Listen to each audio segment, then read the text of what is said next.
안녕하십니까. 현 정부가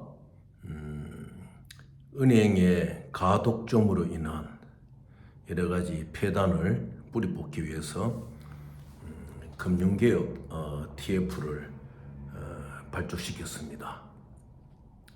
그런데 이제 우리가 그동안 국제금융의 일을 하면서 또 여러 가지 부딪혔던 사안들에 대해서 이 금융개혁 TF에게 좀 조언을 많이 해줘야 돼요. 이 TF에 구성된 멤버들은 은행 출신이나 정부 관료 출신 이런 분들 아니겠습니까? 그렇게 해서 교과서적인 이런 쪽으로 보기가 쉽거든요. 대통령이 직접 나서서 대한민국 국제영업사원 1호를 자처하고 나서는데 솔직히 말씀드려서 은행원들이 기본적인 스위프트 코드에 대한 교육도 안 되어 있다 그러면은 이건 상당한 문제지요. 그래서 이번에 출발한 금융개혁 TF는 제일 먼저 대통령이 국제영업사원 1호가 되겠다고 천명한 이상 결국 영업사원이 되어서 수출을 많이 한다든지 또 원자재 관계에 있어서 어떠한 국가에 아주 저렴한 가격으로 공급을 해서 물가에 어떠한 그 반등이나 이런 것을 방지하는데 이런 행정의 힘들이 뒷받침이 돼야 되겠죠. 그렇다면은 결과적으로는 국제적으로 오고 가는 이러한 펀드라든지 이러한 캐시에 대한 이해가 없이는 이러한 대통령의 국제영업사원 1호를 뒷받침할 수가 없습니다. 그래서 이번에 발족되는 금융개혁 TF에 조언을 한다면 첫째, 이 실정을 한번 파악하라는 거죠. 과연 우리나라의 은행원들이 이 국제화 시대에 대처할 수 있는 기본적인 국제은행 업무의 지식을 가지고 있느냐, 또 어느 정도의 지식을 가지고 있느냐, 여기에 맞추어서 비록 최일선의 창구 직원들이라도 기본적으로 스위프트 코드에 대한 남바의 개념, 그리고 그 구성의 방법, 그리고 스위프트 코드에 대해서 어떻게 사용되어지는지 이런 것들을 이제 교육을 시켜야 돼요. 상당히 교육이 필요하죠. 아마 금융개혁 TF가 이 부분을 설문을 받아보는데 조사한다면은 아마 굉장히 놀라울 거예요. 그렇다면은 지금까지 우리가 대한민국을 금융허브로 만들자는 이러한 구호가 얼마나 공허한 것이었는지 스스로 알 수 있는 것입니다. 제가 최근에 보았는 일인데 어떤 경우냐, 한 작은 DLC 다큐멘터리 오브 크레딧이죠. 쉘러가 외국에 물건을 팔 때 외국의 바이어가 대금 지급을 위해서 DLC를 보내옵니다. 그러면 나중에 with bill of loading, bill of loading 선화증권이 있어야지 내고를 할 수 있는 거예요. 현금할 수 있는 거예요. 또 선화증권을 받을 때는 DLC 같은 경우에는 바이어가 이미 약속된 금액을 바이어 은행에서 컨펌을 해준다든지 티트로 보내야지 BL이 양도되는 것입니다. 그런데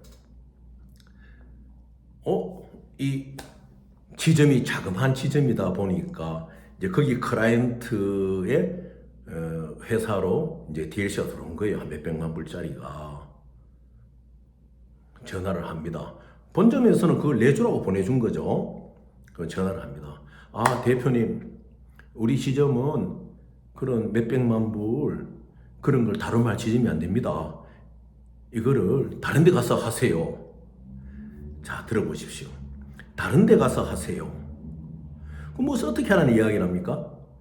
외국에 있는 바이어가 그 나라의 은행에서 뭐 한 몇이 되는 전 세계적으로 지금 아주 탑 뱅크죠. 프라임 뱅크죠. 그 프라임 뱅크에서 DLC를 한국에 H은행으로 보냈단 말입니다. 다른 데 가서 하세요. 그러면 그 DLC를 캔슬 시키라는 이야기 아닙니까? 바이아가 말해가지고, 야, 이거 우리 H은행에서 이거 취급 못하겠다고 하니까 너 캔슬 시키고 다른 은행 어카운트로 달라. 이렇게 이야기를 해야 되는 거 아닙니까? 그런데 이렇게 말한 지점의 간부도 자기가 무슨 말을 했는지를 몰라요. 그러면 이제 묻습니다. 그 전화를 받은 사람이. 아, 이거 H은행이 뜻입니까? 그러면 그때서야 이제 하다가 전화 드리겠습니다 하고 다음에 전화하면 안 받아요. 그러면 전화 건 분이 그러면 아까 좀 전에 이런 분하고 대화를 나누었는데 안 계십니까? 그럼 그분이 안 계시면 누가 그 다음에 이 지점에서 지휘하는 위치했습니까? 지점장이라고. 지점장 바꾸세요. 그제서야 지점장이 나오는 거예요. 그래서 은행의 각 지점은 전장으로 치면은 보병의 제압 소대입니다. 일종의 지점장 소대장이에요. 그런데 물론 안 그런 지점도 있지만 대부분이 지점이 보면요, 지점장실이 가려져 있어요. 우리가 과거에 행정개혁을 하고 공무원들 행정개혁을 할 때 국장들 책상을 오픈시키잖아요. 과거에 청와대나 지금 대통령실도 그럴 거예요. 국장급 자리를 오픈시키잖아요. 마찬가지로 지점장도 일반 고객들이 은행에 홀에 들어섰을 때 지점장이 보이도록 해야 돼요. 물론 안 그런 지점장도 계세요. 서서 나와가지고 인사도 하고 그 고객의 어떤 부정한 부분이 있나 보고 이런 분들도 있어요. 그런데 일부 지점장들이 은행의 얼굴을 다 깎아먹는 것이죠. 무엇이냐? 자리에 잘 없어요. 있는지 없는지도 몰라요. 거기 가가지고 어떠한 문제에 부딪혀 지점장을 만나려 할 것 같으면은 약속이 안 돼 있으면 거의 지점장이 없다 그러고 안 만나줘요. 이런 점을 이번에 금융개혁 TF는 분명히 개선을 해야 됩니다. 지점장실이 그 조그만 은행에 한 지점에 뭐 20명도 안 되는 은행원들이 앉아 있는데 그 지점사들이 무슨 뭐 구중궁궐처럼 그 숨을 쉴 필요가 없잖아요. 다 오픈되도록 해서 누구든지 업무에 부닥치고 또 창구 직원이나 그 지점의 간부들이 잘 모르는 부분이 있을 때는 항상 물어볼 수 있도록 그 지점상들이 오픈돼요. 보여지도록 해야 됩니다.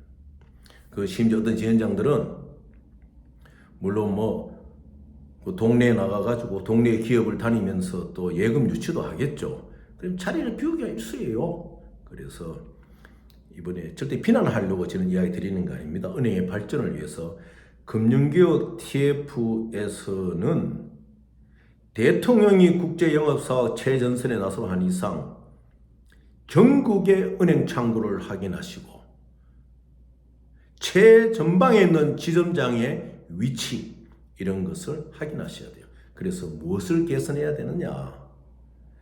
말레이시아에 가면요, 센트럴뱅크 중앙은행이잖아요. 중앙은행에 아무나 들어갈 수가 있어요. 우리나라 한국은행이죠. 들어가서 거기 무슨 데스크가 있느냐? 여러분들이 여러 나라 은행으로부터 뭐 예를 들어 가지고 스탠다드 뱅크, 영국 스탠다드 뱅크의 페이퍼를 받았다. 은행 서류를 받았다. 여기 의문이 있다. 그러면 말레이시아 센트럴 뱅크에 가면요, 그걸 컨펌해주는 데스크가 있어요. 얼마나 놀라운 일입니까? 제가 잘 몰라서 그런지는 모르겠지만 우리 한국은행의 기능은 무엇입니까? 요즘 보면 나와가지고 이자에 대해서 이야기하고 이러고 여러 가지 국가의 경제부서 이런 기능들이 많겠지요. 트레저 디파트먼트가 없잖아요. 그래서 그건 다음에 제가 말씀을 드리고, 우선 국내 은행에 한해서는 먼저 금융개혁 TF가 일선 지점에 대한 설문조사에 들어가셔야 돼요. 특히 고객들. 자, 따지고 보십시오. 국회의원이 보통 유권자가 한 20만 명 안 됩니까? 보통 일반적으로. 자, 20만 명의 유권자가 있는 어느 구에 은행이 몇 개입니까? H은행에 똑같은 지점도 몇 개나 있어요. 그 만나기 어려운 사람이 아니거든요. 그런데 이것이 잘못된 관행으로 인해서 오픈이 안 되고 있다. 이것을 금융개혁 TF에서는 고쳐야 된다. 이걸 고치면서 더불어 지점 전창구에 대한 정말로 대통령이 국제 영업사원이 창구 사원이 되겠다는 이야기 아닙니까? 대한민국의 간문에 영업사원이 되겠다는 이야기 아닙니까? 그러면 은행개혁 TF의 첫 과제는 뭐냐? 지점을 체크하라. 그 중에서 제일 중요한 것은 지점의 직원들이 갖고 있는 이러한 국제금융에 대한 지식에 대해서 한번 체크를 하셔야 돼요. 그래, 이런 말이 안 나오죠. 우리 은행에서 이런 거 취급 못하면 다른 데로 가져가세요. 그런 말이 안 나오는 거예요. 그래서 필요하면 교육을 시키고 이렇게 해야 되고, 또 현재 이제 은행이 개편되면서 지점이 있고 센터가 있고 본점이 있는데, 이거 지점에서 뭔가 잘 체크되지 않은 부분을 본점에서 확인하려고 할 때 지금 이게 그 어떠한 정보의 연관성, 또 업무에 대한 어떠한 이견이 있을 때 대처할 수 있는 상급 라인의 연관성, 이런 것이 지금 현재 한국은행에 많이 어려워요. 그러니까 한마디로 소개를 받아서 들어간다든지, 이제 그렇게 되다 보면은 이제 특권 의식이 생기는 거죠. 그래서 이번 금융개혁 TF가 제일 먼저 해야 될 것은, 물론 창구 직원들이, 은행의 최전선에 있는 창구 직원들, 시점의 직원들이 뭐 국제 영업을 크게 안 한다고 하지만은, 그래도 국제 영업에 필요한, 뭐 국내 영업에도 그렇습니다. MT103라든지 이 대금에 오가는 방법이 있는데, 스위트 뭐 199라든지 통신문이라든지 이런 부분에 대해서 전반적으로 우리 은원들이 과연 싱가포르나 홍콩이나 스위스나 이런 유럽과 견줄 수 있는, 대통령이 국제영업사 1호가 되듯이 그것을 밑받침할 수 있는 기본적인 지식을 갖고 있느냐, 소양을 갖고 있느냐, 그리고 그것을 지휘하고 있는 소대장 위치에 있는 지점장이 과연 어떠한 의식으로 고객을 대하고 있느냐, 또 어떠한 의식으로 그 지역의 컴퍼니를 대하고 있느냐, 이런 것을 여러분들이 이제 TF에서 이번에 조사를 해야 됩니다. 해가지고 그것을 이번 국정에 반영을 시켜야지 그 대통령의 국제영업사원 1호로 가는 일도 더 빛이 나고, 은행의 그 가독점, 서민들은 참으로 어려움에 이 한겨울을 보냈지 않습니까? 보내고 있는데, 그 17조 원이나 거대한 그 이자로서 국가의 어떤 일부분을 봉사할 생각을 하지 않는다면, 그 공적인 책무를 안 갖는다면은, 이거는 가독점, 이거는 한마디로 너무나 잘못된 것이죠. 그러니까 이번에 금융개혁 TF가 첫째 제일 먼저 출발할 것이 무엇이냐?